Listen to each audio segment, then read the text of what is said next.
So, nandito tayo ngayon sa Paco Pumping Station at nandito si Sir Reynolds Esquilio po, ma'am.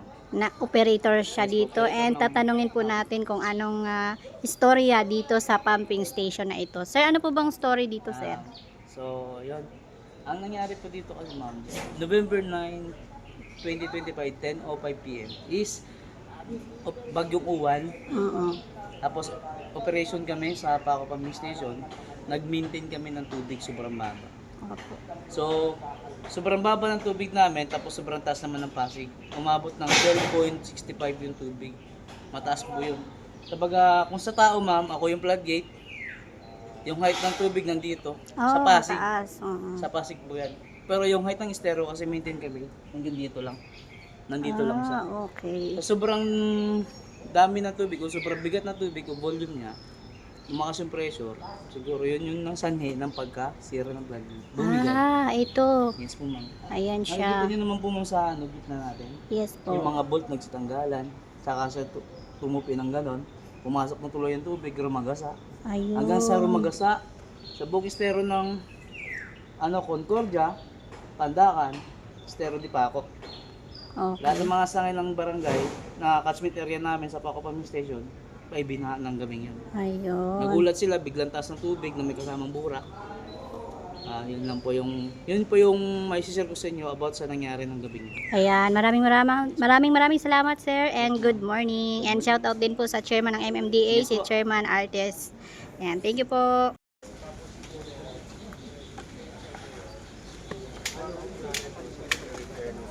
Tandaan naman natin na itong stop plug ang kakabit natin temporary yan para wag mag-backflow, para naman yung mga kababayan ni Mayor dito sa Paco area wag bahain, lalo-lalo na sa Pasko like ngayon hanggang December 11 ang high tide. So maraming areas. Ilang barangays mo, Mayor, ang affected sa buong Paco din ang kamay? Nagre-reklamo na yung mga constituents lahat sa tabi ng ilog kasi hindi naman binabaha yun. Kung nasira yung floodgate, ano na, 3 weeks na akong nagsasakripisyo yung mga taga-Paco. Baka lang sakali mapabilis din. Our strategy, sir, is maglalagay po tayo ng stop lug. Ang stop lug po, ito yung mga steel frame na stop lug na galing din po ito. Para hindi mag-backflow. Para hindi po mag-backflow. Ang naging dahilan po ng pagbaha kasi is kung mataas ang Pasig River, ito po papasok sa Paco River na nagiging sanhi ng pagbaha. With this stop lug na ilalagay po, ito po ang kumbaga magpipigil yung sa difference ng kanilang taas ng Pasig at ng Paco. Gaano katagal yun ito kakabit? Okay, sir. Ito po ay how long do we install this? From 1 week to 2 weeks. We have a plan, sir, as recommended by the consultant. Yeah, we prepare this repair schedule. First 2 weeks is the emergency repair to prevent the step fluid from the passage. No, the stop, the back, yung backflow, Yeah. ilang araw yun? Okay. How long do you intend to, or your plan to install this Yes, sir. stop plug Actually, so that the flood water will not go into temporarily? Temporary. Yeah. Yes, sir. Mayor, the temporary stop lug po can be placed in 1 week. Yeah. Meaning, meron na po tayo ritong dalawa. We intend to place 4. Kasi po ang taas ng But tubig. you already manufactured the metal? Yes, sir. Ready na? Yes, sir. Nung panahon po na akala natin ay walang nangyayari, we are fabricating this in the contractor's Oh, yard. kasi 3 weeks ago, That's right, pinangako sir. niyo That's sa right. akin. I went there Yes, sir. and I assure yung Yes. mga taga-Paco Yes, sir. na nakausap ko si Chairman Artes at saka si Secretary Pins na ayusin. Yes, sir.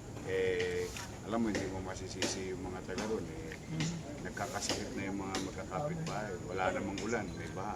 Yes, sir. But anyway, can you really assure the people of Manila, especially the Paco area, Yes, sir. in 2 weeks, temporarily, Stop lug. walang baha, Wala pong backflow. walang Backflow, backflow? yes, sir. Hindi, ang dahilan ng baha, backflow. Backflow, that's right, sir. Oh, tapos, yung damage sa floodgate naman. Okay. Ah, Ang mechanism po ng pagpapagawa o pagre-repair natin is once we put the stop lug, wala na pong papasok na tubig. Kung tumaas man ang tubig ng Paco, nandiyan po ang MMDA. At a certain elevation, they will pump it out. I think 11.8 or something. Kasi yung 11.8, may mga barangay na pong binaba, 671, 672, 674. Yes. MMDA po magte-take care doon. Now, how do we take the repair? Gagawa po tayo rito sa ating pong floodgate ng tinatawag na working platform. Gaya po ng isang sirang vessel o isang barko, we need to place this on top of that. That is the methodology. Why? Kasi po nawala na po sa Teka muna, anggulo. lilinawin ko lang ha. Tinanggal niyo na ba yung attitude niyo na phase 1, phase 2, Wala na po sir noon. Wala sir noon. Wala po para dito. Kinakabahan na naman This ako is dyan just sa- a repair sir. This is just a repair sir. So Hindi, wala. kahit repair, may phase Yeah, 1, yeah. phase 2. Can we show them the what they call this, the working platform where we need to lift this 50-ton gate, the whole of it, and place it on top. You promise 2 weeks, back, no more backflow.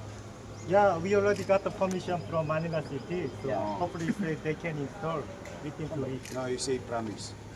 Yeah.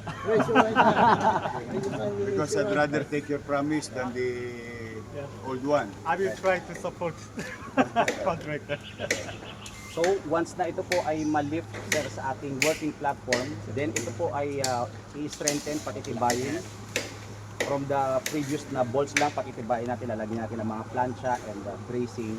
And then once it is kumbaga completely leveled and squared, then ibabagsak na po natin ulit dito to restore yung ating pong platform. Pero ano yan, tatanggalin ulit yung stop lock. Kasi doon din siya mismo Yes. di ba? Yes sir, that's right. Doon Once pa rin siya. ang stop plug location po is different, Different. from the group. So hindi Hindi kailangan po. alisin Hindi na na habang po. kinakabit. No, That's right. you can work separately. Yes. Yes sir, correct. So that is our Promise 2 weeks ha. Because I'm gonna tell 2 weeks stop plug sir ha, Mayor. Hindi, that's, hindi. I'm telling you, what is important is the immediate act. That's right. The band-aid solution to lessen the possibility of regular daily flooding in the community is the stop plug. Yes sir. That we can assure the people of Paco in 1 week. Yes sir.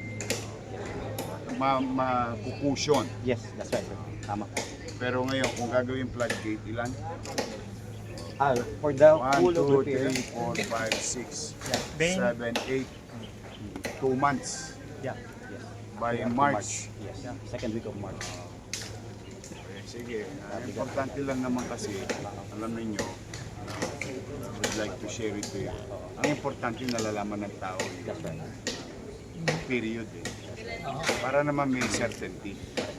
Kasi pagka ganun, araw-araw, hindi nila alam kung may mangyayari ba o wala. I promise ha. March, finish. Yes, possible. 2 weeks before New Year. No more flooding. Hopefully, no more flooding. Yeah, yeah. Because of the stop lock. Can you show me? Yes sir. Yes, sir. Mayor, habang nandito po pala tayo, one issue is this material recovery facility. Kasi ang ating pong frame kailangan makalapit doon. Pumayag naman ba sila? Umayan. So as we will restore. Diyan tumagal po. Hindi, you cannot blame them. It's Friday. That's right sir, that's right. We have to be cautious. Pero ito kasi nung araw, yung namin dito, yung river, mas tumagalaga yung ilog namin dito. Itong portion na talagang ruin. But anyway, pumayag naman na sila. Umayag sir. We Salamat have a naman. written request and they approve. Salamat naman. Ingatan nyo lang. That's right sir. Babalik naman nyo yan, di ba? Yes, yes sir, yes sir. We will restore what we recover. We will remove. Halika, pasilip mo nga. Silipin We can namin siya. look at this site po. Ayun yung ano, mismong Nasira na. Yeah. Kitan siya. ano yan, talagang nasira lang na That is something that we had to look at may nakatulong. hindi naman malakas yung dito eh. Current or ano tawag dyan? Ano? Kaya nga nakikita nila Yorme, baka may kumangga. Kumangga? Barko?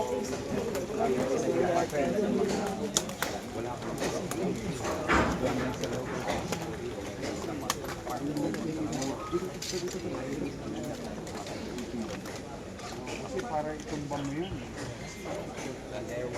Pressure na ng tubig.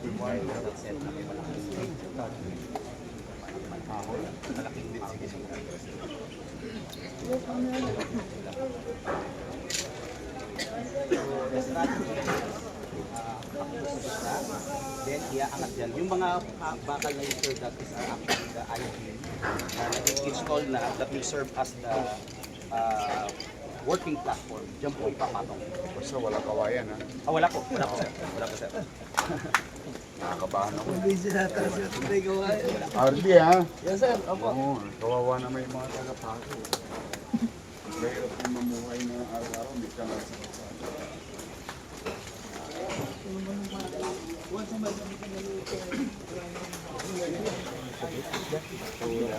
Galingan ninyo ha? Yes sir.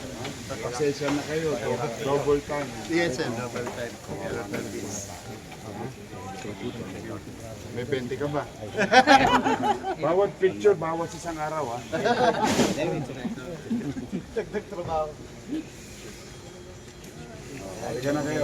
Good luck sa inyo. Salamat, Mayor. Hindi kami nakasigit.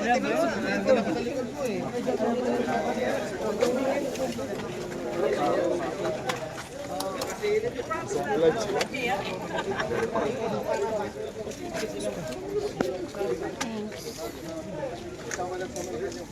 Magandang araw sa iyo, Yusek Claire at sa inyong tagapanood. Kasama ko po si Yorme. Kami po ay magandang umaga daw. Ay, magandang umaga, Yusek Claire at sa ating mga manonood. No? Magkasama kami ni Chairman dito sa Manila dahil yung isa naging problema noong bagyo. Kaya na plano na lang for the past 3 weeks and Chairman Artes taking the lead. Of course, kasama rin natin DPWH at saka yung kanilang mga foreign consultant. Nakakaawa kasi USEC yung mga taga-Paco. Kahit walang ulan nabaha because nasira yung ating floodgate.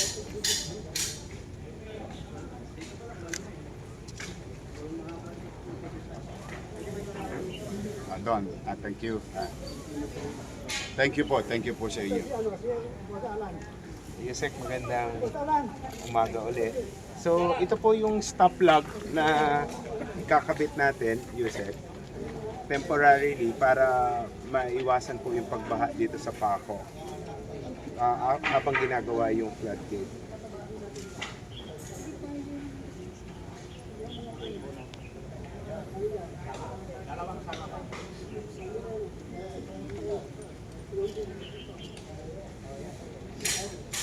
Opo, sobra po kasi ang volume ng sasakyan. We expect it dahil sa ating pong datos last year ng same week, first week and second week ng December, umaabot po talaga ng 450,000 ang vehicle sa EDSA alone.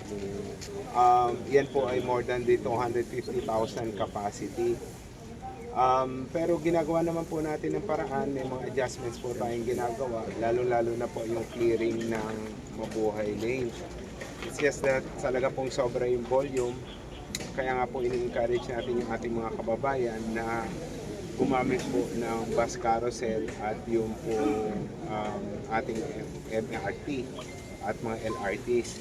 Nakipag-coordinate na rin po tayo sa DOTR para i-extend po yung pong biyahe ng MRT at mga LRT at yung po mga pampublikong transportasyon para po may masakyan ng ating mga kababayan at hindi na sila magdala ng sariling sasakyan. Yun sa nangyari naman po sa Marcos Highway, nagkasabay-sabay po yung sale doon po sa mga malls na outside ng jurisdiction ng MMDA. Kung nyo po matatandaan, pinagbabawal po natin ng mall sale dito po sa Kamaynilaan. So, yan po yung reason. Dahil po dito sa may parking Rizal, may mga nag-mall sale, nagkasabay-sabay po yung paglabas at nabulunan po. Pero kahapon, nagpulong na po tayo sa pangunguna ng MMDA, kasama po ang LGU ng Marikina, Pasig, Quezon City, Cainta at Antipolo. At nag-propose po tayo ng mga mitigating measures para hindi ito ulit. At mamaya po may occurrence inspection po tayo today, mamaya, para po tingnan kung aming